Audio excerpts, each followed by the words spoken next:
गरीब मायका। मोहिनी के 3 बेटे थे। पति खूब अच्छा कमाता और बड़े घर के ऐश सब था मोहिनी के जीवन में। लेकिन एक चीज जो नहीं थी वो थी सुकून। मेरी बहन और मेरा भाई दोनों गरीब, लेकिन मैं मेरे पास तो नोट की बरसात है। तभी मोहिनी की बहन वीना उसके दरवाजे आ जाती है। अरे मोहिनी, कैसी है? मेरे घर में ना सिलेंडर खत्म हो गया है। तेरे पास तो इतने पैसे हैं, भरवा देना मेरा सिलेंडर। पैसे जैसे ही आ जाएंगे मैं दे दूंगी। तभी मोहिनी का पति राकेश आ जाता है। क्या है विना, ये अपने घर की परेशानी हम लोगों के घर ना गाया करो। तुम्हारी बहन को तुम लोगों पर तरस आ जाता है और वो पैसे देने लग जाती है। मुझे ये बिल्कुल पसंद नहीं है। ओ जीजा जी, नहीं, मैं तो वो बस अच्छा, मैं चलती हूँ। वीना वहां से चली जाती है। उसके जाने के बाद अच्छा किया जो आपने सुना दिया। अरे न जाने क्या सोचकर मेरे घर आ जाती है कि जैसे यहाँ तो भंडारा भरा है। अरे कितना तो दे दिया। अच्छा जी, जरा 1000 तो देना।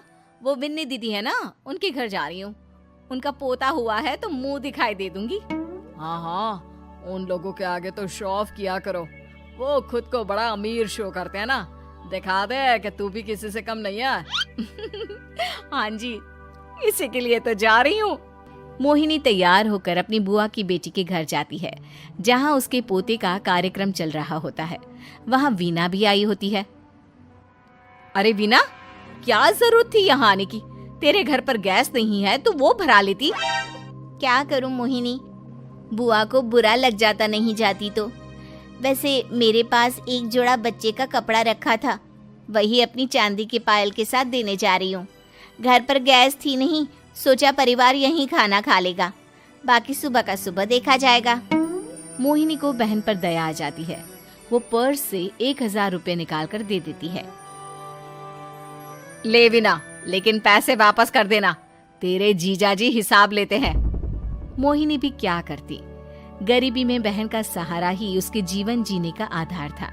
फिर एक रोज, सुनिए, भाई के घर बेटी हुई है, मुझे माँ के पास जाना होगा।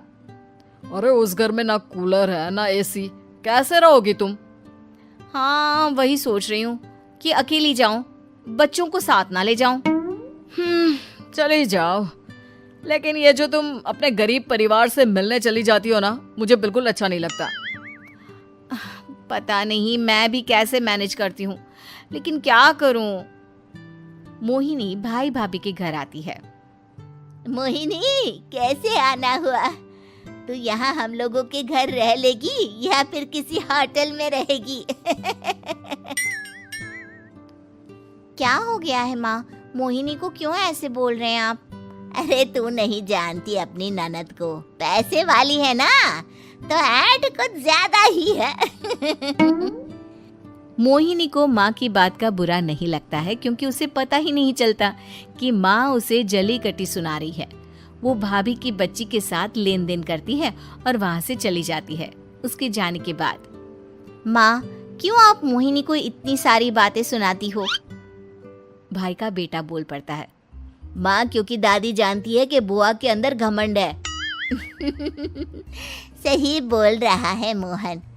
बहू भले तुझे ना दिखता हो, लेकिन मुझे और मोहन को दिखता है कि वो कितनी घमंडी है। मोहिनी मायके आती है, जहाँ गरीबी के कारण चीजें कम होती हैं। इस मोहन के बच्चे को काम पर लगा दो ना, किसी दुकान या किसी होटल में। बर्तन धो लिया करेगा, कम से कम 4 पैसे और आएंगे घर में। देख मोहिनी, माना तेरे पास पैसा है, लेकिन तेरे भाई के दिन इतने भी बुरे नहीं चल रहे कि वो अपने बच्चे की पढ़ाई रुकवाकर उससे बर्तन धुलवाए। मोहन माँ की ओर देखता है, जैसे आंखों से बोल रहा हो, देख लिया बुआ का हाल। हाँ मोहिनी, बात तो सही है, लेकिन अभी मोहन को पढ़ना है। आखिर तुम भी तो अपने दोनों बेटों को पढ़ा रही हो ना। मेरे बेटों से कैसे कंपेयर कर सकती हैं आप? अरे वो तो कलेक्टर बनेंगे। हाँ, कल को वो मोहन को नौकरी में रख लेंगे, क्यों? मोहिनी कुछ दिन और रहकर चली जाती है। धीरे धीरे दिन बीतता है। मोहन बड़ा होता है और कड़ी मेहनत से सफल भी हो जाता है। मोहिनी, माँ के जाने के बाद तो तुमने भाई भाभी के घर जाना छोड़ ही दिया, क्यों? वो क्या है ना, उन लोगों का घर छोटा है, मेरे बच्चे जाना ही नहीं चाहते। पर तुझे क्यों अचानक मायके की बात याद आ गई? यार, मेरा तो मायका है, भाई भाभी है, मेरा तो आना जाना लगा ही रहता है। हाँ, क्योंकि तुझे आदत है ना ऐसे छोटे से घर में और कम पैसे में रहने की। वैसे क्या खबर है आजकल मायके की अपने? अब वो घर छोटा और कम पैसे का नहीं रहा, क्योंकि मोहन तो बहुत बड़ा आदमी बन गया है। फिर क्या? मोहिनी भाभी को फोन करती है। मोहन किसी बड़ी कंपनी का मैनेजर हो गया है क्या भाभी? क्या ये सच है? हाँ मोहिनी दीदी, अब तो हम लोगों के गरीबी के दिन कट गए। आपके भाई ने कोई अच्छे कर्म किए होंगे जो हम लोगों का बेटा इतना अच्छा कमा रहा है। देख लो भाभी, पहले भी आपने कई गलतियां की थी, आप थोड़ा संभल कर चलना। भाभी को मोहिनी की बात समझ में नहीं आती कि वो क्या कहना चाहती है। फिर एक दिन वीना मोहिनी से कहती है, मोहिनी, हमारा भतीजा मोहन अच्छा कमा रहा है, क्यों ना मैं अपने बेटे की नौकरी के लिए उससे बात करूं? अरे बुआ का बेटा है, ये सोचकर मदद तो करेगा ना? हाँ हाँ, क्यों नहीं करेगा, उसके बुरे दिन में तो हम भी खड़े थे। मोहन को वीना फोन करती है और अपने बेटे की मदद करने की बात करती है। हाँ हाँ बुआ, क्यों नहीं, आप सिद्धार्थ को भेज दें, मैं अपनी ही कंपनी में उसकी नौकरी करवा देता हूँ। दिन बीतते हैं, अब वीना के हालात भी अच्छे हो जाते हैं। क्या बात है वीना, तूने भी कार ले ली, वो भी इतनी अच्छी?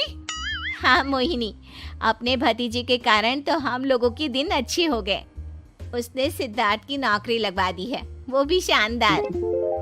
ठीक है, लेकिन पैसे ख्याल से खर्च करना। वो क्या है ना, पैसे आने आसान है लेकिन संभालने मुश्किल। मोहिनी घर पर अपने पति से बात करती है। देखो ना, सबके पास पैसे हैं, एक वक्त था जब मैं ही अमीर हुआ करती थी। लगता है कि ज्यादा दिन नहीं रह पाओगी, मेरी नौकरी को कुछ साल ही बचे हैं और तुम्हारे दोनों लड़के निकम्मे हैं। उन लोगों को बोलो ना कि नौकरी करे। तभी वहां मोहिनी के बेटे भी आ जाते हैं। अरे हमें क्या मोहन समझा है जो दिन रात गधे की तरह काम करते रहे? खैर, दिन फिरते हैं और मोहिनी के पति की नौकरी भी खत्म हो जाती है। मोहिनी क्या करे, थोड़े से पैसे में गुजारा नहीं हो रहा है।